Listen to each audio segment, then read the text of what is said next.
Another of our added features in the version 3 upgrade is called blog grouping. And what this allows you to do is create blogs of different topics on one main domain. And historically, before the upgrade, what you would do is you would create blogs on a domain, and then you would post content to these blogs from RSS feeds and post links to the blogs. And all of the blogs, unless you edited them individually, would post with the same content and post the same links.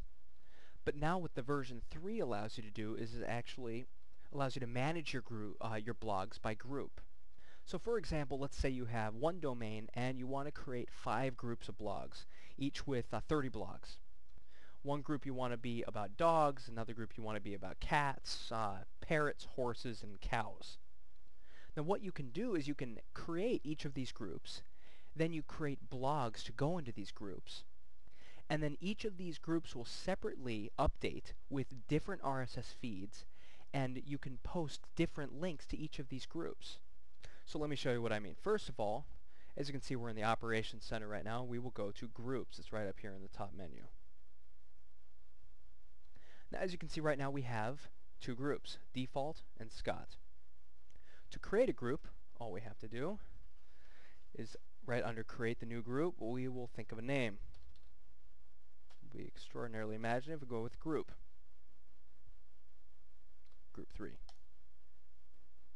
Successfully create a group. Fantastic. We'll go back to groups here.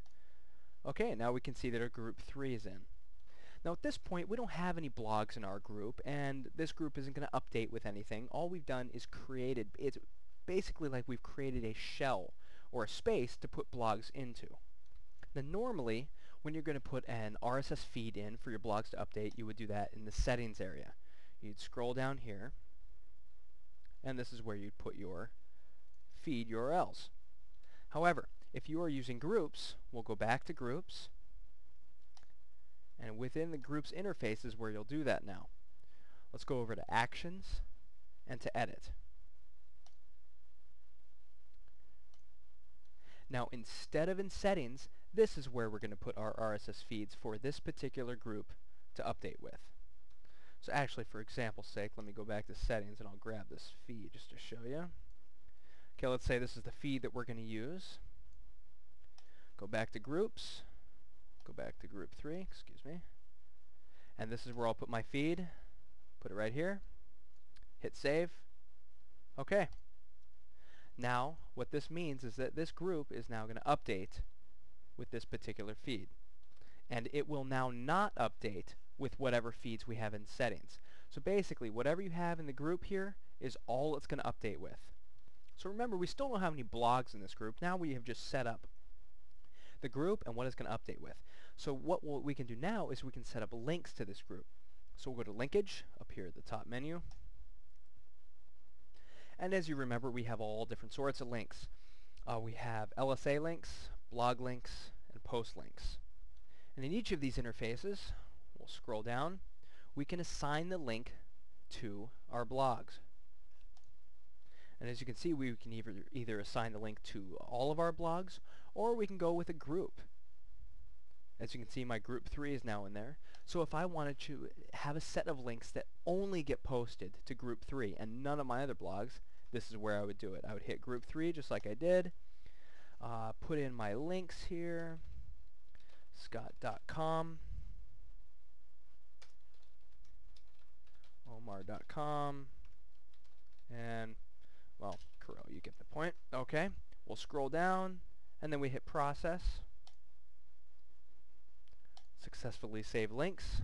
Alright, here are our links.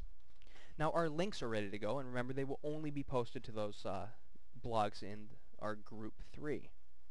So now we're actually ready to create our blogs. So let's go over to Blogs. We'll hit Add Blogs, and this is where we're actually going to put blogs into our shell, into our group.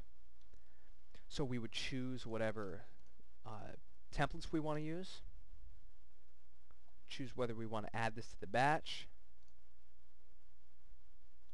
and now these two options are what we're worried about here. First, we can select the group to which these blogs that we're about to create will belong.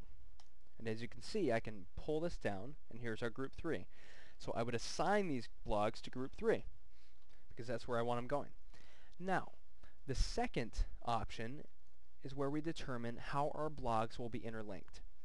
Now, as you remember, all of our blogs have under the sidebar, usually have a friends and then have blog links under those. And those are links to blogs, other blogs on your domain. Now, what I can do with this option is I can choose to have only the blogs in my specific group interlinked. So I would choose group 3. So what this means is that the blog links under my friends in the sidebar will only include other blogs in group 3 as opposed to all of my blogs on the domain. Now, if in our previous example, I think we were making blogs, we're making 30 blogs about parrots, 30 about dogs, cats, and those are pretty disparate subjects. Unless we're doing blogs, unless we're doing some kind of subject about animals, we're probably not going to want to link our parrot blogs to our dog blogs. So I would want to keep all of my blogs in group 3 interlinked and not linked with the other blogs on my domain. So then, what I would do is I would just come down as normal. I would create my, throw in my keywords, parrot, chickadee, whatever. I'd come down here and hit process. And now what this will do is it will throw each of these created blogs into group 3. Group 3 will only be interlinked with group 3. And the links I posted in linkage, when we were in the linkage interface, will be posted to group 3. And group 3 will only be updated with the RSS feed that I put in for it. And that's about it for blog grouping. It's pretty simple, pretty easy to use. Whether you use it or not is just really just based on your strategy. So play around with it and have fun.